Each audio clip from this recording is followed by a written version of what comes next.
He stepped across the threshold, and the immense steel door groaned shut behind him, the sound of the locks engaging echoing like cannon fire in the narrow, concrete passage.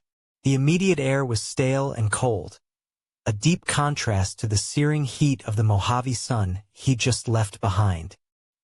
He was plunged into near-total darkness, relieved only by strips of emergency floor lighting that cast long, sickly green shadows.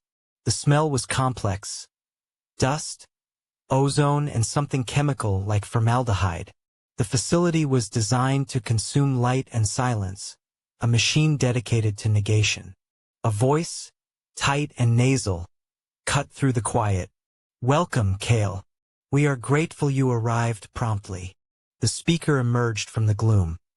A slight man in a sterile gray jumpsuit, his face thin and devoid of expression, carrying a small clipboard. This was clearly the on-site operational manager. He didn't offer a hand. "I am Operator D. You report directly to me during your shift. The protocol is simple. Follow me." Operator D led Kael through a bewildering series of identical corridors, all echoing and reinforced. The deeper they went, the heavier the silence became, broken only by the distant, rhythmic hum of unseen ventilation systems. They stopped at a small, pressurized door marked only with a yellow hazard stripe. "This is your post," Operator D said, gesturing to a small, utilitarian desk area equipped with 3 monitors displaying only static charts of temperature and humidity. "Your duty is not surveillance, but maintenance of environmental stability. The archive requires precise conditions." D handed Kael a laminated card. "The rules of silence. They are absolute. Number 1. You are confined to sectors A through C. Any attempt to access restricted areas is immediate grounds for termination of employment. Violently. Number 2. You will perform physical rounds every hour. You will use the inspection path marked in blue tape. You will not deviate. Number 3. You must log all auditory anomalies. If you hear anything other than the hum of the HVAC, you record it and report it immediately. But most crucially, Kael, under no circumstances are you to interact with the contents of the archive. Do not touch the units. Do not look into the compartments. Do not ask questions about the nature of what is stored here. Your curiosity died in that courtroom. Keep it buried."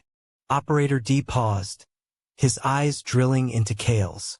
"You are paid for your reliability, not your intelligence. We require a ghost. Can you be a ghost for 12 hours? Kael nodded once, feeling the weight of the steel and concrete settling around him. The tour was brief and unsettling. Sectors A through C were not the climate-controlled rooms Kael had expected of a modern data center. They were enormous, subterranean vaults, stretching far into the distance, filled floor-to-ceiling with row upon row of matte black, standardized storage units. They looked less like server racks and more like high-density morgue drawers, or perhaps filing cabinets built for giants. Each unit was sealed shut, bolted down, and labeled only with complex alphanumeric sequences etched onto tiny brass plates. Kael began his first round at 0100 hours. The silence in the vaults was heavy, yet deceptive. As he walked the designated blue path, the air pressure shifted subtly, and he began to feel a dull thrumming sensation, not heard by the ears, but felt in the chest. It was the collective weight of whatever was sealed away in those black boxes. His flashlight beam cut through the chilled air. He checked the pressure seals, scanned the temperature displays mounted high on the walls, and dutifully logged A34. Status: nominal. B12. Status: nominal. The sheer scale of the operation was staggering. There must have been tens of thousands of these sealed units, containing decades, perhaps centuries of what? The journalist in him, the part he thought he had successfully killed, twitched violently. He was guarding secrets, the deepest kind, and he was forbidden from even conceptualizing their nature. Halfway through Sector B, Kael reached a section where the ambient temperature seemed to drop slightly, colder than the rest of the vault. As he passed Unit B, 557, he stopped. The black surface of the unit was vibrating faintly, a sensation he registered more through the concrete floor than through sound. He checked his noise monitoring equipment, no spike. The vibration was too low frequency to register as sound, yet definitely present. He pulled out his laminated card. Log all auditory anomalies. Was this vibration an anomaly? If he logged it, he'd be showing attention. If he ignored it, he'd be derelict. He stared at the brass plate, B557. Then he heard it.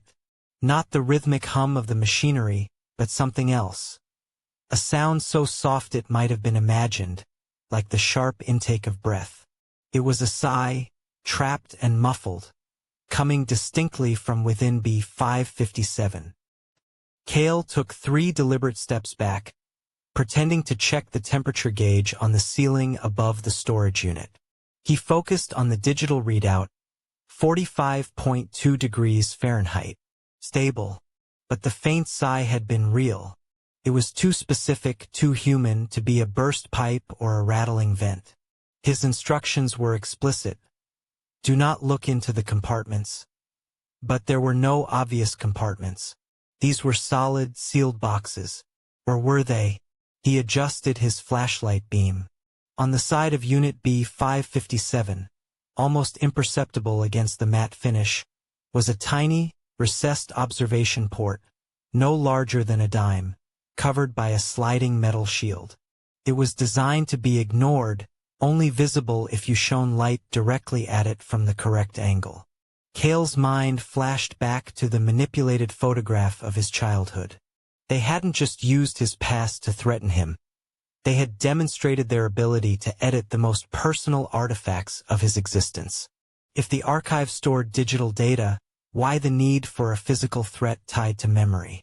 With a sudden, decisive burst of defiance against the crushing apathy he had been hired to embody, Kael disobeyed rule number 2. He stepped off the blue tape, knelt down beside Unit B, 557, and used the tip of his keycard to slide back the metallic shield covering the observation port. He pressed his eye against the tiny aperture.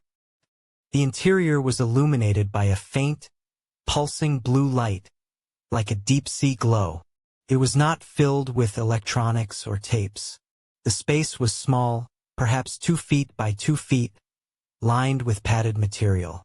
And suspended in the center, floating in a thick, clear gel, was a brain. Not a photograph or a model, a biological human brain, perfectly preserved, pulsing rhythmically with the blue light. The sight alone was horrific, a piece of stolen anatomy stored like a precious jewel. But Kael realized there was more. The pulsing light wasn't just illumination. It was a connection. Thin, nearly invisible fiber optic strands radiated from the base of the brain, attaching it to the internal padding of the unit. Then Kael saw the anomaly that truly broke his comprehension.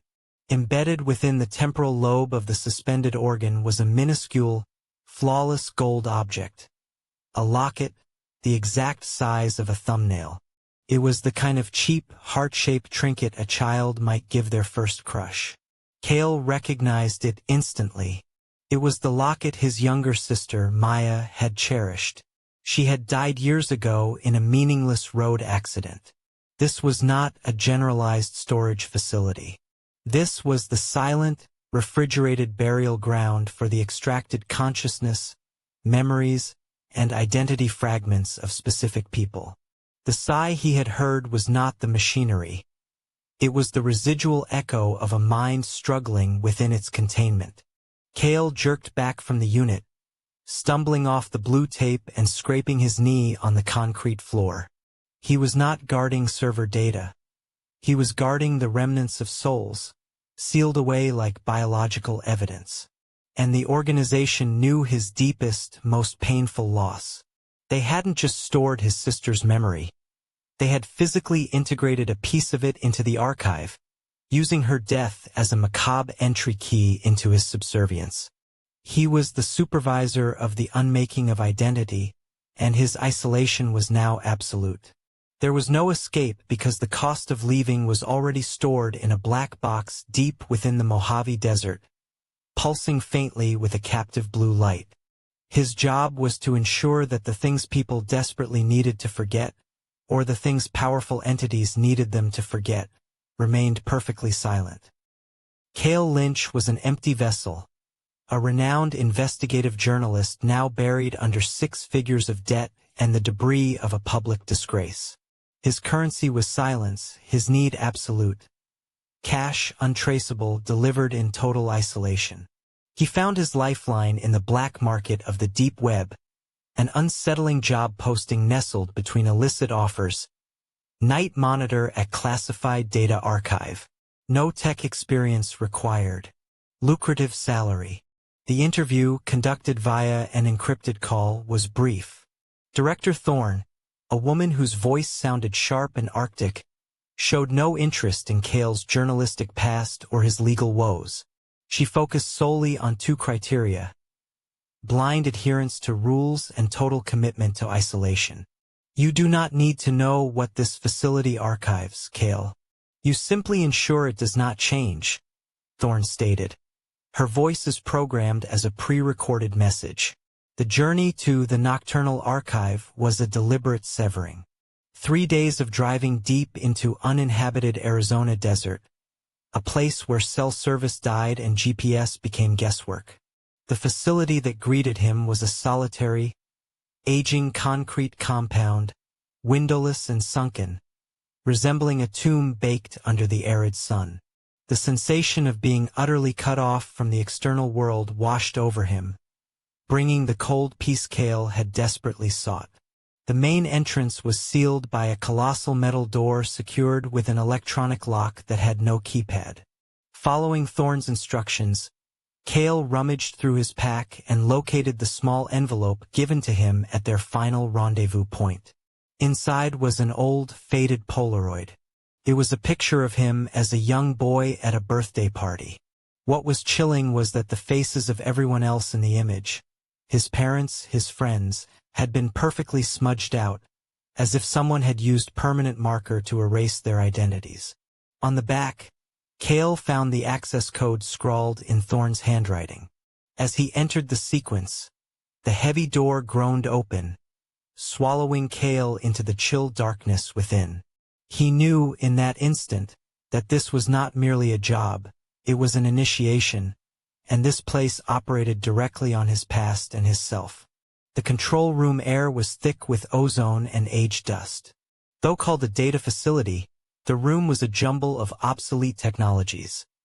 Flickering green screen CRT monitors, lazily spooling magnetic tape reels, and a main console built of yellowed hard plastic. Kael swiftly realized this was no ordinary server farm. Nailed with thumbtacks directly onto the main console was a sheet of brittle, faded parchment. It detailed his duties, written in black ink and titled, "The 7 Mandatory Rules of the Night Monitor." 1. Calibrate Unit 734's silence frequency. 2. Clear the cache. Crucial. Never open the packaged memories files. 3. Check and ignore the whispers from Vault Omega. 4. If Unit 734 fluctuates, red light disable all external monitors. 5. If the archivist appears, fix your gaze upon the floor. 6. If the archivist speaks, respond only with an acknowledgement of deficiency. 7. Never attempt to leave your post before dawn. Kael began his first shift, adhering to Rule 1. Unit 734 was a large metal box that emitted a low-frequency hum, a sound not heard with the ears, but felt as physical pressure. Kael painstakingly adjusted its antique dials, keeping the needle of the silence frequency exactly centered. The unsettling idea that if this hum fluctuated, something would listen, ratcheted the tension in the isolated space. His work was the maintenance of non-existent auditory stability. By Rule 2, the psychological interference began. Clearing the cache was tedious, yet Kael repeatedly found hidden files bearing his own name, Kael, 1998, B. Kael Youth. Driven by curiosity and a growing unease, Kael ignored the warning against opening packaged memories and double-clicked a file. Inside was a sequence of photographs of cherished milestones.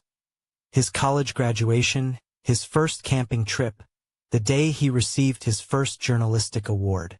But just like the Polaroid at the entrance, every face in these images had been scrubbed clean, replaced by black smudges or blurred specters. The people who had shaped his life were being deleted from the archive's record. A profound chill went down Kael's spine. This place didn't just want to isolate him from his present. It was actively working to erase his past and his relationships. The Nocturnal Archive was not storing the world's data. It was storing and reshaping the personal data of its supervisor. The repetition of Rule 1, maintaining the silence frequency, and Rule 2, facing the deleted ghosts of his memories, kept Kael in a state of hypervigilance. But Rule 3 was the true test of his sanity. Check and ignore the whispers from Vault Omega. Vault Omega was located at the end of a long, deep corridor, colder and darker than any other part of the facility. It was a massive, unnecessarily elaborate metal door, sealed with multiple layers of heavy chains, stress cables, and an antique mechanical lock, not an electronic one. For the first few nights, when Kael made his check, the whispers were merely ambient, like wind whistling through cracks or static on a dying radio. Occasionally, his name was called, but it was subtle enough to be unnerving yet not enough to break his compliance. By the third night, however, when Kael was worn down and most vulnerable, the voices began to change. As he approached Vault Omega, the whispers became distinct and focused. They were no longer random sounds. They were calls of anguish, racking sobs, and then, unmistakably, the voice of his sister. Kael's sister had died years ago in an accident he still felt responsible for. Her voice called his name, pleading for help, begging him not to abandon her again. Kael's deepest personal grief was weaponized. His rational mind screamed that this was a trap, a defense mechanism of the vault. But the sheer desperation and the longing for absolution overwhelmed him. He was entirely distracted. He edged toward the door, his hand shaking as it reached for the latch, desperate to confirm whether the sibling he loved was imprisoned behind that cold metal. This emotional lapse lasted only seconds, but it was all the time required. Instantly, the red alert light on Unit 734 flared. Rule 4. The low-frequency hum had oscillated, surging past the safety threshold. There was an instability in the silence. Kael spun back, fear replacing grief. He reacted too slowly. He tried to disable all external monitors as per Rule 4, but it was already too late. The control room system had registered the disturbance. In an instant, the entire control room entered code hush. The hum of Unit 734 did not simply turn off. It abruptly vanished, creating a heavy physical pressure, like a vacuum chamber pressing against Kael's eardrums. He gasped for breath. The entire facility fell into an absolute, unnatural silence. Kael realized his catastrophic failure. And then he heard it, the heavy, decisive sound of bootsteps echoing down the corridor. The archivist entered the room. It was not a ghost or a spirit, but a non-physical entity manifested in an ancient, patched brown leather protective suit, like the gear of a Victorian deep-sea diver or miner. The suit was entirely empty. There was no head, no hands. Only the old leather shell and the heavy boots, each step sounding immense in the smothering quiet of code hush. Kael immediately crumpled, adhering to the emergency survival rule. Rule 5. He stared rigidly at the floor, his eyes locked on the cracks in the industrial gray matting. The archivist proceeded to the console, standing beside Kael. Though faceless, Kael felt the cold, inhuman attention pouring over him. The creak of the leather suit as the entity stood still was the only existing sound. After a silence that stretched for an eternity, the archivist issued a single question, cold, devoid of inflection, its voice sounding like grinding stone. "What do you hold that is unwarranted?" It was not a moral inquiry, but a demand for ritual payment.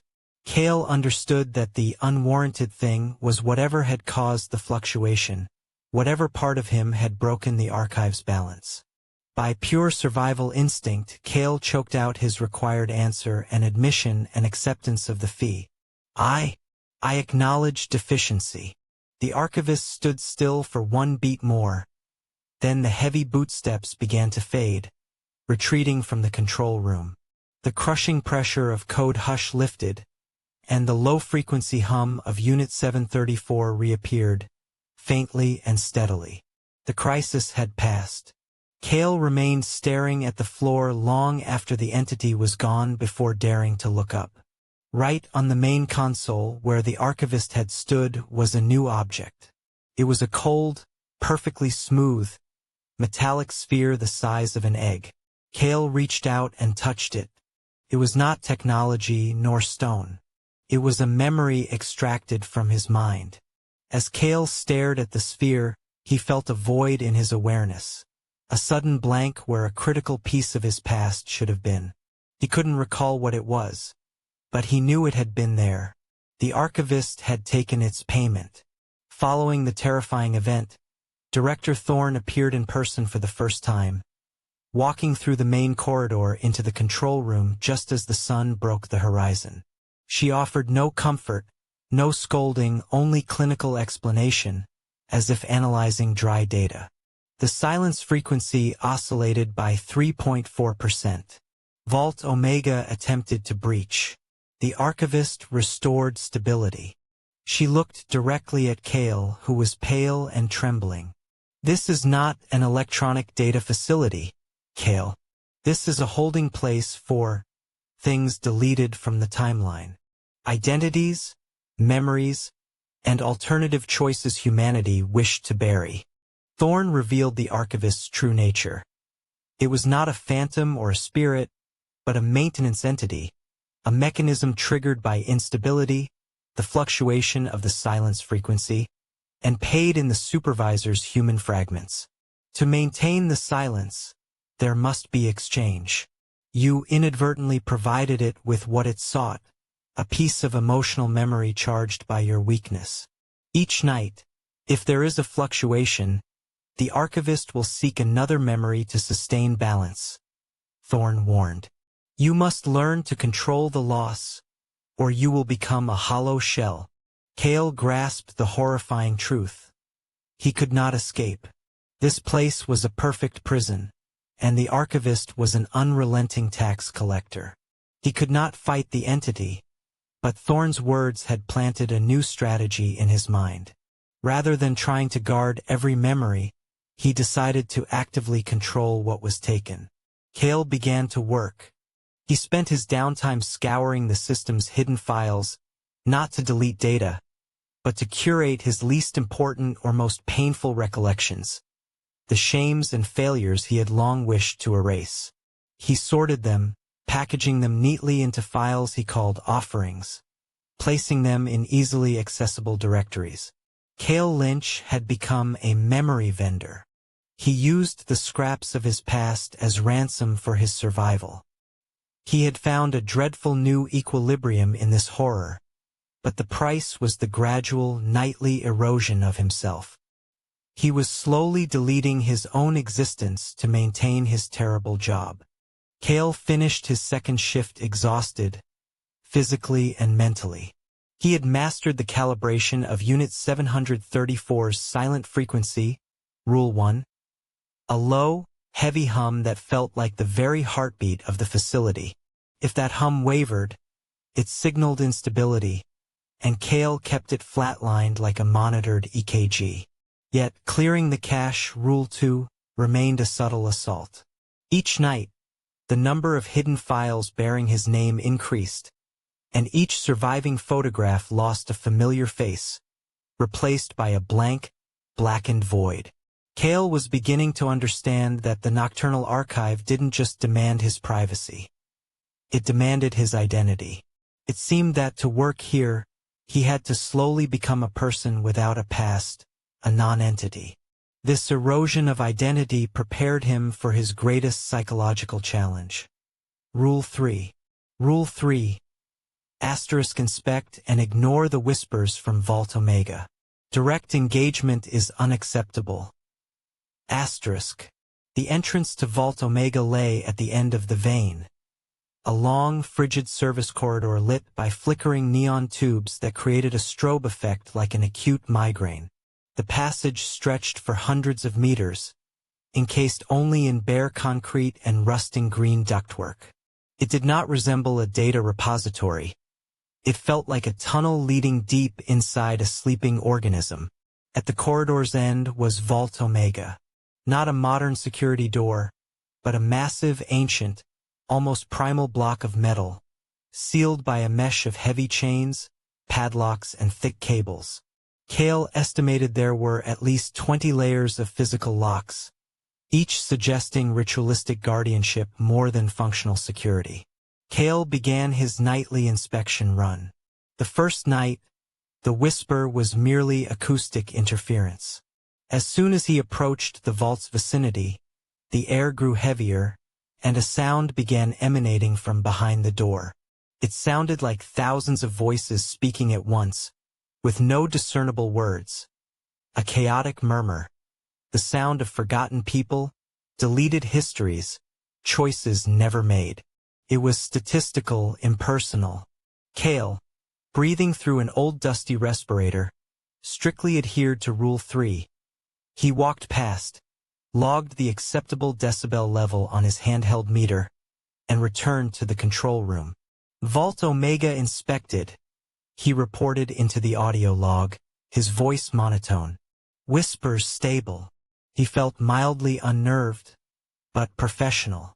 He was, after all, doing his job, keeping chaos contained. By the third night, the archive decided that Kael's professionalism was an affront. When Kael entered the vein, he immediately sensed the shift. The hum of Unit 734 in the control room was steady, but the air here was thick with grief and loss. The aggregated murmur was gone.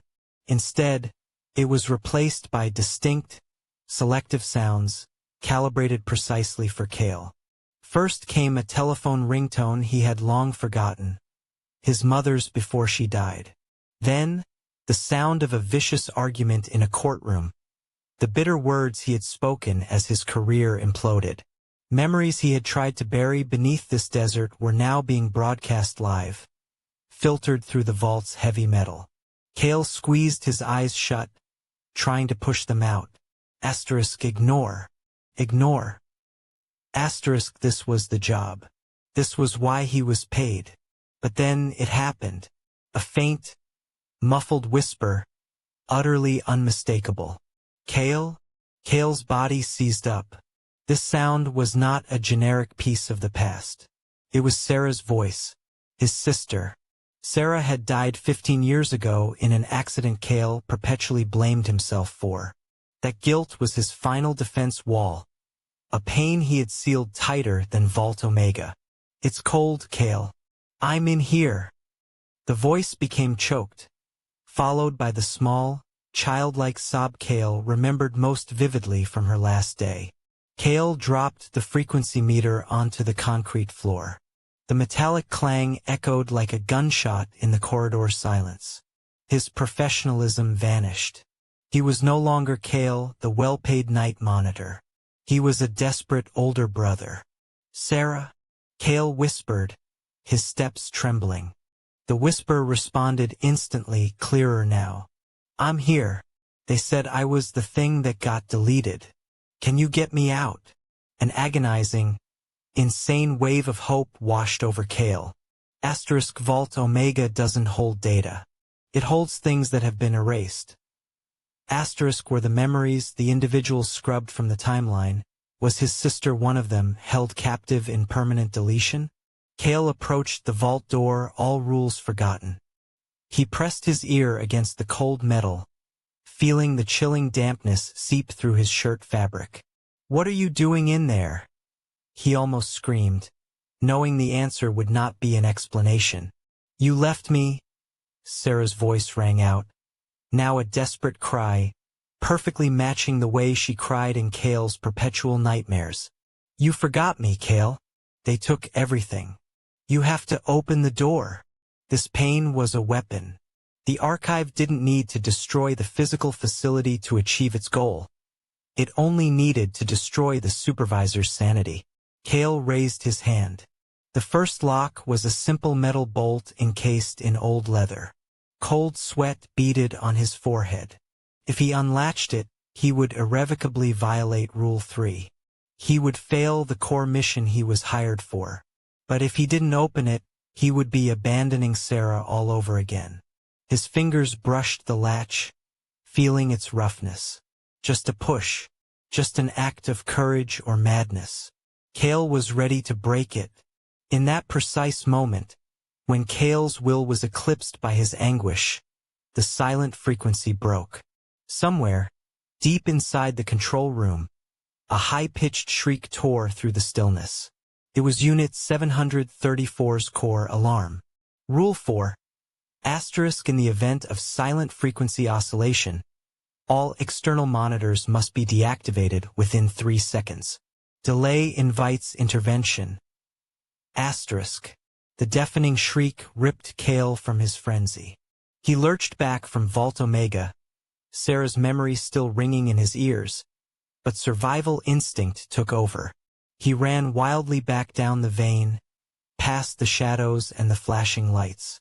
As he burst into the control room, red warning lights flashed maniacally everywhere. The main screens had turned crimson. Kael lunged for the master switch, labeled Emergency Blackout. Too late. He was only seconds slow. But in the Nocturnal Archive, seconds were everything. The system had automatically entered its highest emergency state. Code hush. Before Kael could touch the switch, the entire facility plunged into an absolute silence, distinct from the low-frequency hum. The air around Kael became thick and heavy, as if he had plunged deep underwater. This wasn't just an absence of sound. It was a physical pressure of emptiness, a silence deliberately manufactured. A new sound emerged. It didn't come from the speakers or Vault Omega. It came from the service corridor behind Kael, leading into the supervisor quarters. It was the sound of footsteps, heavy, measured, and terrifyingly resonant in the code hush. Kael had failed Rule 4, and now he had to face the entity activated by the instability of the silent frequency, the archivist. Kael spun around, his heart hammering against his ribs. The slow, certain footsteps were approaching. He knew escape was impossible. The Nocturnal Archive was designed to keep everything inside. Rule 5. Do not display panic. The archivist appears only to restore equilibrium. It will only take what is necessary. Rule 6. Do not look up. Your eyes must remain fixed downward. Eye contact is an invitation. Kael obeyed Rules 5 and 6 instinctively. He sank to the floor, kneeling before the main console, staring intensely at the intertwined gray cables. The heavy metal door to the control room opened soundlessly. The footsteps stopped right behind Kael. The air was much colder than the desert temperature, a coldness that was damp and sterile. Kael could feel the presence, a physical mass standing mere feet away, yet the presence was unnervingly empty. Kael tried to picture the archivist based on Thorne's vague reminders.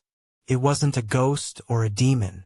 It was a mechanism, an entity used to maintain the integrity of a space where time and reality were warped. Kael dared not look up, but he saw the entity's shadow cast onto the industrial floor.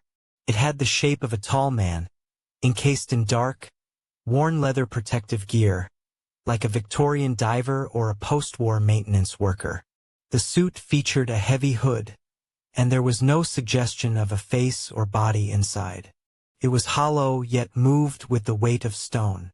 The only sound emanating from the entity was the scrape of its heavy leather boots against the floor, creating a resonance far too great for the silent space. After an eternity of silence, a voice emerged. It was not a voice generated by vocal cords, but a sound created by the friction of air and coldness. A voice without cadence, without emotion, merely the affirmation of language. What do you retain that is unworthy? The question was like a physical blow. It didn't ask about Kael's mistakes, but about his spiritual possessions. What within Kael had caused the oscillation of the silent frequency? The despair, the grief over his sister, the memory he had triggered. Kael had to respond. This was a transaction, a ritual of payment. Kael struggled to speak, his throat dry and trembling. He needed to offer something for the archivist to be satisfied and leave. Not money, not body, but a piece of himself. I retain regret, Kael whispered, uttering the most generic term he could think of to mask the pain of Sarah. The emotionless voice of the archivist rang out again, this time with a slight acceptance. Payment accepted. The boots sounded again, long and heavy, circling Kael. He felt a chilling draft glide over his shoulder. Then, the footsteps began moving away, retreating back into the corridor and finally vanishing completely. Only when the horrible silence of code hush was lifted and the low-frequency hum of Unit 734 slowly rebooted did Kael dare to look up. He gasped, leaning against the console, his eyes squinting against the dying red glow of the warning system. And he saw it. Right in the center of the control panel, where he had been staring at the cables moments before, rested an alien object. It was metallic, impossibly perfect. Spherical, smooth, and cold, the size of a large marble. It emitted a faint, colorless glow, as if absorbing all light around it. Kael reached out a trembling hand and touched it. It wasn't metal. It was a fragment extracted from his mind. He instantly recognized what it was. The memory of his final argument with his father, the day Kael left home to pursue the career that ultimately destroyed him. It was a memory filled with arrogance, disdain, and the profound regret of the words he had spoken. It was a painful memory, but simultaneously, it was an inseparable part of who he was. The archivist had taken his regret, just as Kael had offered. But the cost was not liberation. It was hollowness. A vacuum had formed in Kael's character, a piece pulled from his personal narrative. He felt strangely lighter, but at the same time he realized he had just become less. The next morning, as Kael tiredly prepared to leave, Director Thorne made her first direct appearance. She walked into the control room, a cold woman in a perfectly tailored suit, completely unaffected by the night's horror.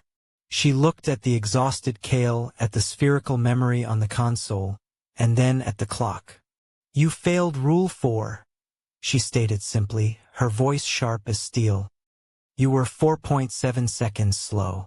That could have caused an incursion." Kael nodded, offering no argument. "I heard my sister." Thorne raised an eyebrow slightly, the biggest sign of emotion Kael had ever seen from her. "The whispers are designed to activate the strongest vulnerability. Vault Omega contains the discarded versions of reality. Your strong emotion fueled the instability, and the archivist had to come to restore equilibrium." She picked up the memory sphere, examining it under the light. "Your memory is the currency of stability. Every time the silent frequency wavers, the archivist seeks a part of your humanity as ransom. This is not a technological job, Kael. This is isolation and sacrifice. What is its purpose? Kael asked, feeling desperate but also horribly fascinated. Thorn looked straight into his eyes, her gaze chilling. The Nocturnal Archive does not store data. It stores things that have been scrubbed from the timeline. The people, the events, the alternative choices that the main flow of reality decided to bury. And it needs supervisors like you to keep those whispers sealed. You are paid to lose yourself, piece by piece. If I run, there is nowhere to run. And without supervision, this facility collapses on itself, and what escapes will not be just your memories. We require stability. She placed the memory sphere into a small, lead-lined box and locked it. You accepted the payment in cash. This is the payment in your humanity. Thorn left, leaving Kael alone with the brutal truth. He was trapped. He could not escape and he could not fight back. The archivist would return, and every night he failed, even in thought, he would lose a piece of himself. But in that horror, Kael found a new strategy. He couldn't protect his memories, but he could control what was taken. Kael started working. He no longer viewed the hidden files in the control room system as harassment. He began actively searching for and identifying them. He used the skills of an investigative journalist, but this time he was investigating himself. He carefully reviewed every memory he wished to forget. Public humiliation, broken relationships, sleepless nights due to debt. He created vulnerable files, encoding them with suggestive names that he believed the archive would easily find and use as ransom. If stability was bought with parts of himself, Kael decided he would only sell the parts he didn't need. He became a memory vendor, offering the flawed or used goods of his life to pay for existence. He accepted the gradual erosion of his self. Kael knew that eventually he would become an empty shell. But until then, he would exist completely isolated, completely pastless, and perfectly safe from the outside world. This new horror was the stability he had sought all along. Kael Lynch, 38, had been an icon of investigative journalism, a man whose sharp pen had toppled empires of corruption. Now he was an outcast. A catastrophic libel suit had stripped him of everything. His reputation, his assets, and his career. Creditors, old enemies, lawyers, and the relentless shadow of public scrutiny made life in the light impossible. He desperately needed a large sum of cash to clear his debts and a sanctuary of absolute anonymity, a place his former identity couldn't touch. That desperate need led him to a peculiar corner of the internet. On a deep encrypted black market forum, where recluses traded in cryptocurrency, Kael found a two-line job posting. Night supervisor at clandestine data repository. No tech experience required. Generous salary. Sole requirement: absolute silence. The interview was conducted via landline, completely disconnected from the internet. Director Thorn, whose voice was cold and sharp as a razor, asked nothing about his reporting past or his recent downfall. She cared only for his tolerance for isolation and his capacity for absolute adherence to rules. We don't care what you did, Kael. We only care about what you don't do here. You will vanish entirely from the world, in exchange for the financial stability you require. The journey to the Nocturnal Archive was an erasure of existence. Kael drove for 2 days and 2 nights, deep into the nameless western desert. Cell service dropped out hours ago. The car's GPS was scrambled until it became useless. The facility was a windowless, gray concrete complex, utterly isolated in a sea of barren scrubland. When Kael arrived, the main entrance, a thick steel door, was strangely sealed. Instead of a keypad, he found an antique magnetic lockbox. Following the instructions received by mail, Kael retrieved an old Polaroid from his pocket. It was a photo from his 7th birthday, but the image had been gruesomely edited. The faces of his mother, father, and friends were completely blurred and darkened, leaving only Kael's innocent, smiling face intact. On the back, a sequence of numbers was written in red ink, the access code. As Kael entered the digits, the massive door slowly groaned open, swallowing him into the darkness and permanent isolation, instantly establishing the personal and supernatural nature of the place. Kael began his first shift in the control room, a cramped, oppressive space unlike any modern data center. Instead of bright LCD screens, the room was filled with outdated technology. Whirring CRT monitors, slowly turning magnetic tape reels, and vintage vacuum tube systems. The immediate sense Kael had was that this place did not store conventional data.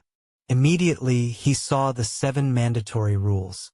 They were handwritten in thick ink and pinned with old staples to the main console, lending a morbid, ritualistic feel to the simple job. Kael complied with Rule 1.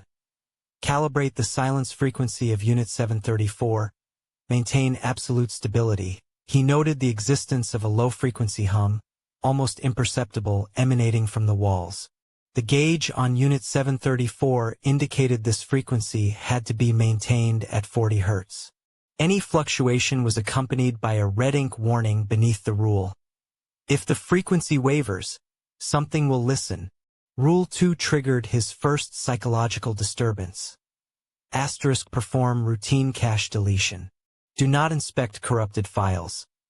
* While performing the manual task, Kael repeatedly found hidden files named after himself. Kael_birthday_98. Kael_school, etc. Curiosity overcame caution, and he opened one. Inside were his cherished photographs, but every face, from his parents to his friends, was wiped clean, replaced by dark, murky shadows. Kael realized the archive wasn't just a data facility. It was actively operating on his past and his identity, erasing others to preserve only him in this distorted history.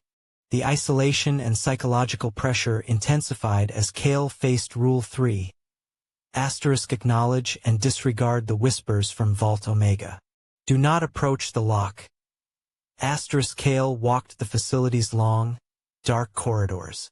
At the end stood Vault Omega, a colossal metal door, sealed with layers of thick industrial chains and lead-sealed cables. For the first few nights, Kael heard indistinct murmurs, softly calling his name like the desert wind sweeping through. They were subtle enough to unnerve him, but not enough to break his concentration. But on the 3rd night, the whispers sharpened into the clear, agonizing cries of his younger sister, Sarah. Sarah had died in an accident 10 years prior, and the guilt of her loss was Kael's life's greatest burden. Now her voice, thick with desperation, begging for help, echoed from Vault Omega. Kael's personal grief was triggered to the maximum. He was utterly overcome by pain and curiosity. His body was drawn toward the door, his reason screaming that it was a trap, but his heart insisted Sarah was imprisoned. He moved closer to Vault Omega, almost touching the heavy chains in his need for confirmation. This emotional distraction lasted a few minutes, long enough to miss the crucial moment. Just as his fingers were inches from the cold links of the chains, the red warning light on Unit 734 flared. Rule 4. If Unit 734 alarms, shut down all external displays immediately. Kael bolted back to the control room, but his reaction was slow. Before he could hit the switch, the entire system of the archive entered emergency status.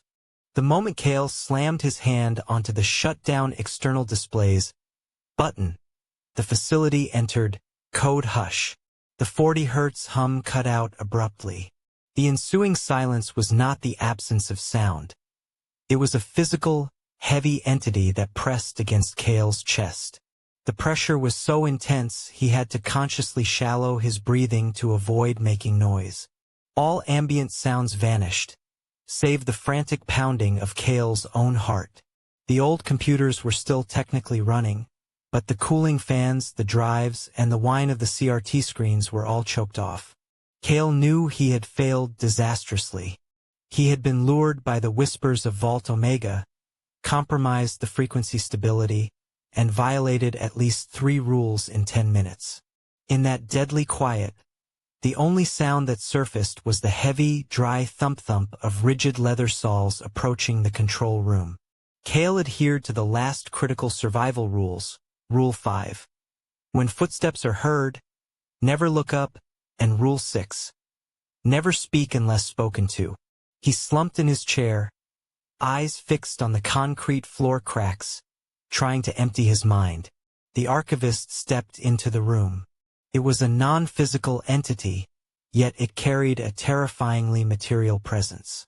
It wore a rusted, dust-caked brown industrial leather suit, seemingly centuries old. The suit looked heavy, but inside, it was utterly hollow. There was no head, no neck, just shadow contained within the leather fabric. Kael felt the icy presence. The air seemed to thicken around his chair. The sound of the stiff leather soles clicked to a stop directly in front of the console. Kael felt like an insect about to be crushed. His survival instinct screamed, but he maintained silence. The archivist had no mouth, yet a sound emerged, chilling and toneless, as if the very air was being distorted into speech. What do you hold undeserving? The question was not a reprimand, but a demand. This was payment for breaking the archive's equilibrium. Kael realized if he tried to lie or hide, the price would be everything. In a moment of absolute despair, Kael offered an ambiguous reply, a ritualistic acceptance of the payment, the debt. He wasn't speaking of money. He was speaking of the spiritual debt he carried from his sister's death, the guilt that had consumed his life. After the admission, the silence lingered. Kael heard the rubbing of old leather as the archivist leaned down. An ancient smell, like rotting paper and dry dust, assailed his nose. Kael felt a faint pressure at his temple, not painful but icy, as if a stream of freezing air was pulling something from deep inside his brain. Then the pressure vanished. The heavy, dry thump-thump sounded again, retreating from the control room. The footsteps faded entirely as the archivist moved deeper into the dark hallway, and simultaneously, code hush lifted. The 40 Hz frequency hummed back to life, the cooling fans roared, and the control room stabilized. Kael gasped, sweat soaking his shirt. He looked up at the main console. There, on the cold metal surface, was a new object. A smooth, perfectly spherical metallic object, the size of a golf ball, dull gray. Kael reached out a trembling hand and touched it. It was freezing cold. He realized it was an extracted memory. He tried to recall the moment he drove Sarah from the hospital after the accident, the last time he held her hand before everything fell apart. He remembered driving her. He remembered the room. He remembered the grief. But he no longer remembered the warm, soft feel of his sister's hand. The emotional anchor that kept him chained to that terrible grief was gone. Kael understood. The archivist had taken a critical piece of him, a sliver of the past he used to define himself, his most painful memory, but also the only one that made him feel human. He had been stripped of a piece of his humanity to maintain the stability of the archive. Following the terrifying event, Director Thorne made her first personal appearance. She stepped calmly into the control room, not a wrinkle on her cold face. She offered no comfort, only explanation. You failed the stability test, Kael. That is why the archivist was activated. She gestured toward the metallic sphere. This is the maintenance fee. This memory of yours has been added to the permanent archive. where it will be decoupled and neutralized from your personal timeline. Thorne revealed the true nature of the Nocturnal Archive. It did not store electronic information, but rather things erased from the timeline. Identities, memories, and alternative choices humanity wished to bury. It was the warehouse of collective regret. The archivist is not a ghost, Thorne explained. It is a preservation mechanism triggered by instability, the fluctuation of the silence frequency, and paid for by fragments of the supervisor's humanity. You must understand, every night, the archivist will seek another memory to maintain the balance if you fail. And each time, the memory taken will be more valuable. Kael realized he couldn't escape. The desert was impassable, and the facility was a psychological trap. He couldn't fight the entity. If he continued working, he would slowly be eroded, becoming a hollow shell. But Kael was an investigative journalist. His instinct was to find the loophole. Instead of trying to defend his memories, he devised a new strategy, proactively controlling what was taken. Kael began carefully selecting and archiving his most irrelevant or painful memories, the ones he had long wanted to erase, into hidden files, placing them within easy reach of the archivist. The memory of the crushing debt, the memory of the moment he knew he failed the lawsuit, the bitter taste of seeing colleagues betray him. He transformed himself into the memory vendor, using them as ransom for his continued existence. Kael found a horrifying new stability, but the cost was the gradual dismantling of himself, piece by piece, simply to survive within the Nocturnal Archive.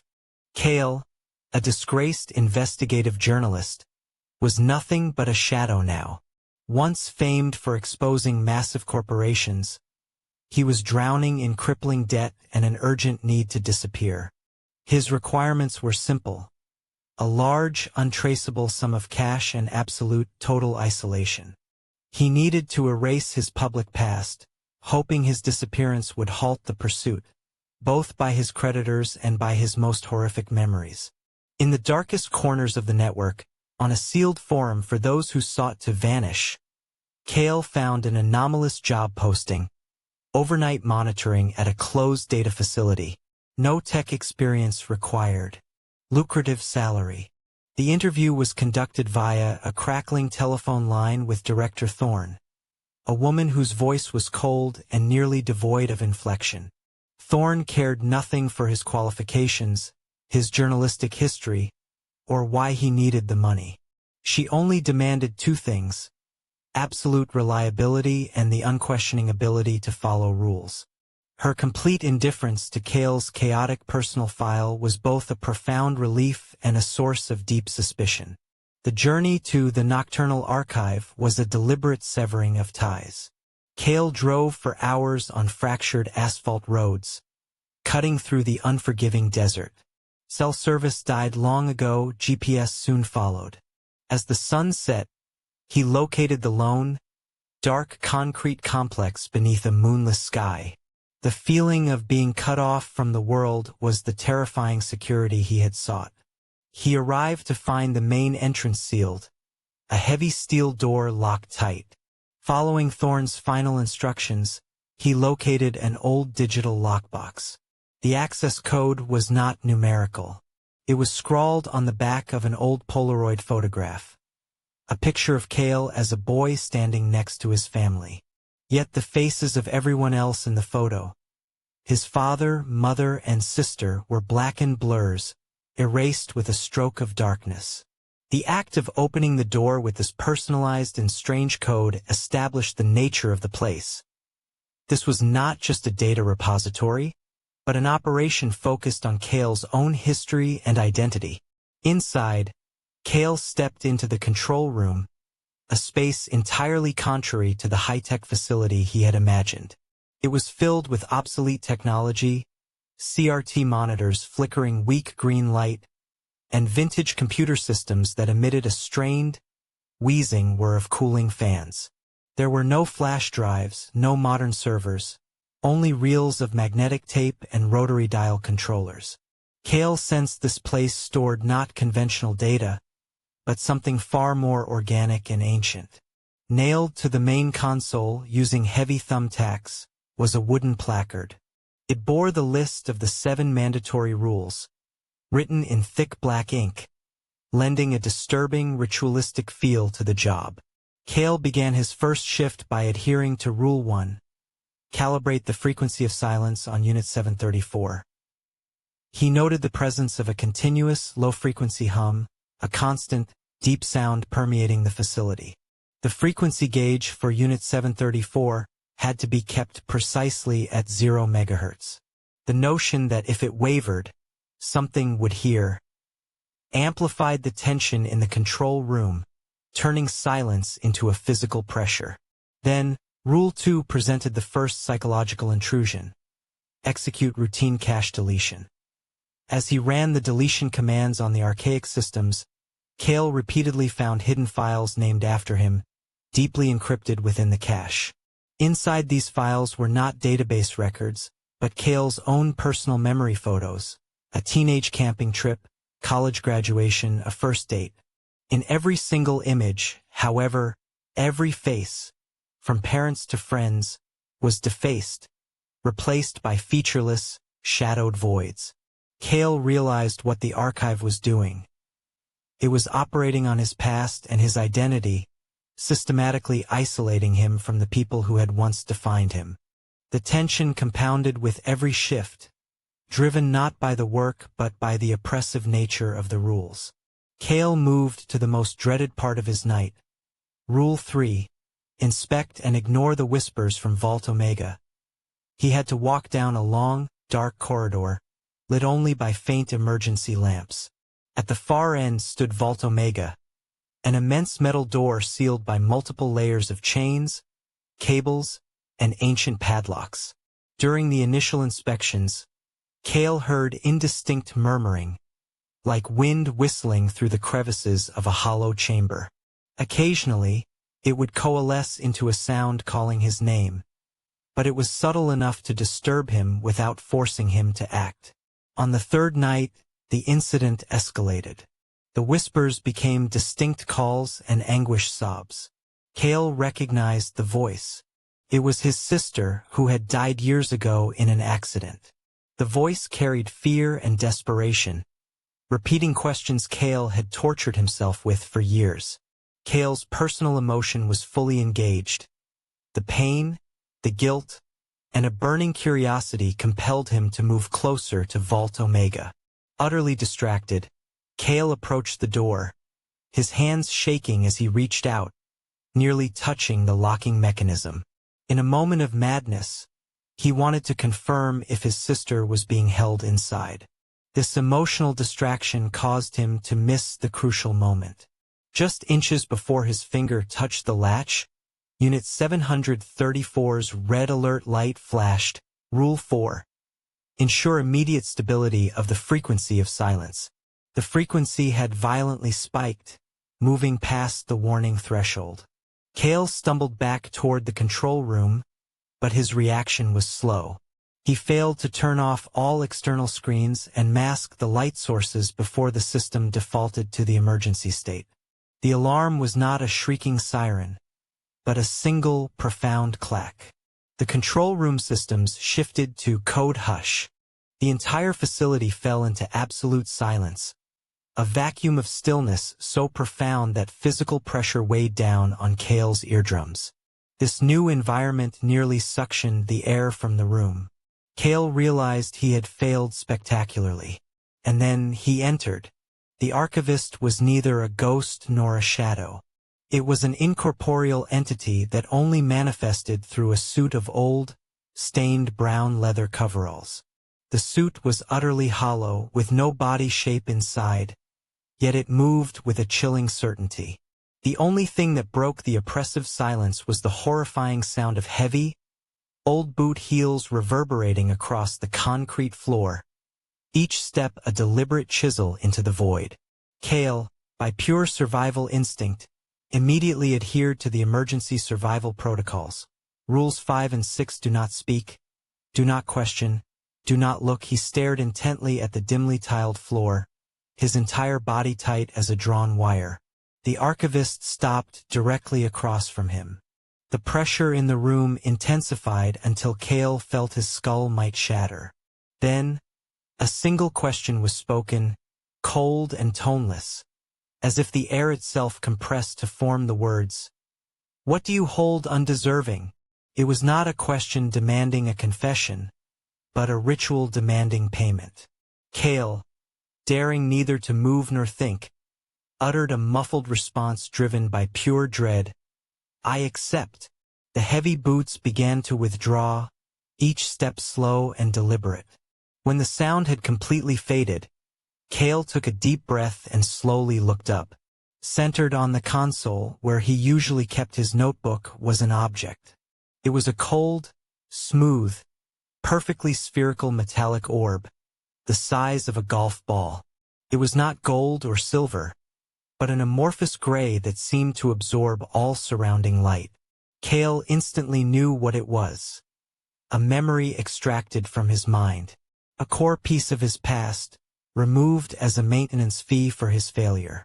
Stunned by the horrifying event, Kael sat paralyzed. He didn't know which memory was gone, but the emptiness in his mind felt like a dull, throbbing wound.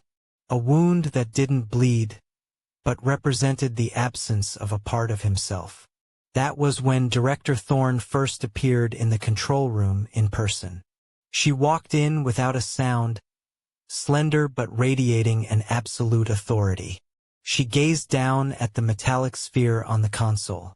"Failure to stabilize the 734 frequency is a critical fault," Thorne stated, her voice icy and detached. "The cost of payment is equilibrium." Kael stammered, asking if the object was a recording device or some form of computer virus. Thorne shook her head. "The Nocturnal Archive does not store electronic information, Kael. It stores things that have been purged from the timeline." She explained the terrifying nature of the facility. It was a repository for identities, memories, and alternate choices that humanity wished to bury. The things that shouldn't be, the forgotten or the excised from mainstream history. When the frequency of silence, Unit 734, wavered, the chaos outside began to bleed in. The archivist is a maintenance entity. It is activated by instability. To restore equilibrium, it requires stabilizing material. That is fragments of humanity, specifically the core memories of the overseer. Thorne bent down, picking up the sphere with two gloved fingers. "This payment is temporary. Do not fret about it," she said sarcastically. "But if the frequency wavers again, he will return. Every night, the archivist will seek another memory to maintain the balance. Eventually, you will no longer be Kael.